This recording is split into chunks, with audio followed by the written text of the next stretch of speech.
दिशा सालियन आत्महत्या आणि ललित पाटील ड्रग्ज प्रकरणी गृहमंत्री आज भाष्य करण्याची शक्यता आहे। मुंबईचे पोलीस आयुक्त विवेक फणसळकर विधान भवनात दाखल झालेत। गृहमंत्री फडणवीस यांच्यासोबत ते बैठक घेत आहेत। त्यामुळे आज या दोन महत्त्वाच्या प्रकरणांवर चर्चा केली जाण्याची, भाष्य केलं जाण्याची शक्यता व्यक्त केली जाते। अधिक माहिती जाणून घेणार आहोत आमचे प्रतिनिधी कपिल राऊत सध्या संपर्कात आहेत। कपिल, या दोन महत्त्वाच्या विषयांवर भाष्य केलं जाईल आज? नक्कीच काही वेळापूर्वीच मुंबईचे पोलीस आयुक्त विवेक फणसळकर हे नागपूर अधिवेशनात पोहोचलेले आहेत आणि ते गृह सचिवांच्या दालनात गेलेले आहेत। या संदर्भात एक चर्चा होणार आहे। गृहमंत्री असतील, मुख्यमंत्री यांच्याबरोबर फणसळकर सरांची चर्चा होणार आहे। एकंदरीतच ह्या दोन महत्त्वाच्या गोष्टी असणार आहेत। एक तर दिशा सालियन प्रकरण आहे, जे SIT लागलेली आहे, त्या प्रकरणाचा पुढे कितपत तपास झालेला आहे, त्याच्या नवीन आढावा घेतला जाणार आहे।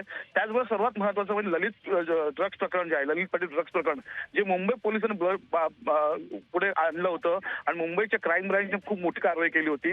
त्यामुळे त्या पूर्ण प्रकरणाचा आढावा घेतला जाणार आहे। हे दोन प्रकरणाचा आढावा घेण्याची सूत्रांची खात्रीलायक माहिती समोर येत आहे आणि मग आज किंवा उद्या याविषयी देवेंद्र फडणवीस आपला जी लक्षवेधी आहे कायदा सुव्यवस्थेची, त्याच्यात उत्तर देताना हा सर्व आढावा मांडतील, असं सूत्रांची माहिती, खात्रीलायक सूत्रांची माहिती जी मीडियाच्या हाती आली आहे। धन्यवाद कपिल, आपण दिलेल्या सविस्तर माहितीसाठी।